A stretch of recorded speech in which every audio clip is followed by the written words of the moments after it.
This is Food Chemistry Unit 1, Chapter 19, Biotechnology, GMOs, Nanotechnology, and Cell Cultures. Biotechnology. This is the process of altering organisms or any part of these organisms to create new or improved products. This is used to increase the food supply, provide higher quality foods, increase crop yields. It allows farmers to use less costly chemicals. It adds nutrients to foods. This can be done with plants, animals, or microbes. Changes in genes in plants improves the qualities in the foods those plants produce. One of the first organisms to have this applied was the tomato. It was given a gene to delay ripening.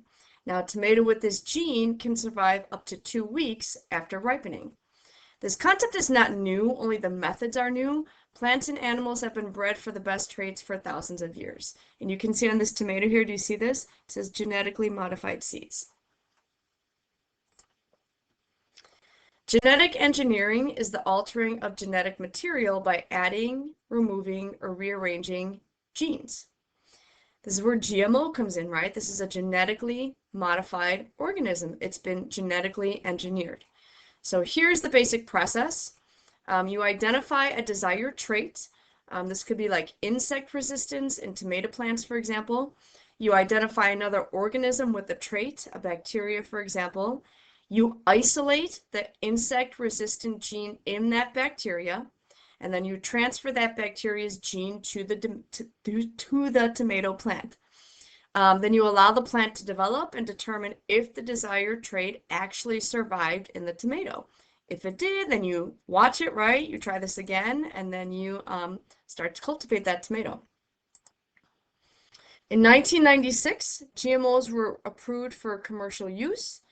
In 2019, 20 crops that have GMO-approved improvements were approved by the FDA, and here they are. You have tomatoes, corn, canola, cotton, soybeans, tomatoes, rice, alfalfa, apples, radicchio, it's a type of lettuce, sugar beets, cantaloupe, papaya, squash, creeping bent grass. I had to look that up, and it's right here.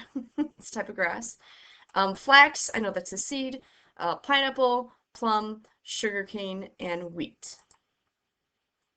Benefits. There's benefits already on the market for plants. Animal technology is still being researched. Disease-resistant corn, potatoes, and papaya are already being planted. Reduced pesticides on corn, soybeans, and cotton. There's delayed softening during ripening on cantaloupes and tomatoes.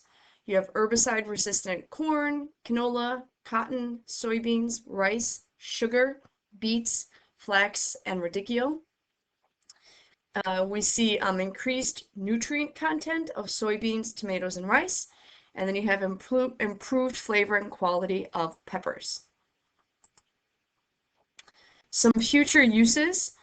You can grow more food on less land. The world population continues to grow, so this would be quite useful.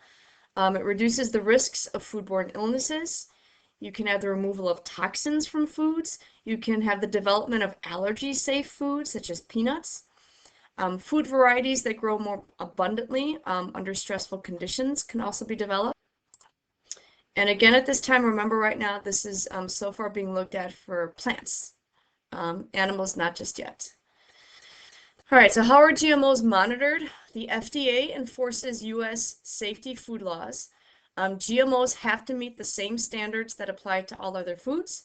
The EPA, which is the Environmental Protection Agency, it monitors GMOs on the environment. Is the food safe to eat, and does the plant exhibit a danger to the environment when it's grown? Does the modified plant harm insects like bees or butterflies? And USDA, right, that's the United States Department of Agriculture, looks at, is the GMO plant safe to grow, or does it harm other plants? Some lab-grown foods. Yes, right now there is beef and chicken that can be grown in a lab. Stem cells are harvested from the live animal. The cells are put in protein-rich liquid. After a few weeks, the cells grow into muscle. Yes, this is real. The disadvantage is that this is very costly and there's no byproducts from the animal. So what I mean by that is um, when an animal is, hunted and killed, the meat can go to the slaughterhouse, but the rest of the animal, depending on the animal, has byproducts that can be used, like leather for clothes, bones for gelatin and stocks, manure for fertilizer.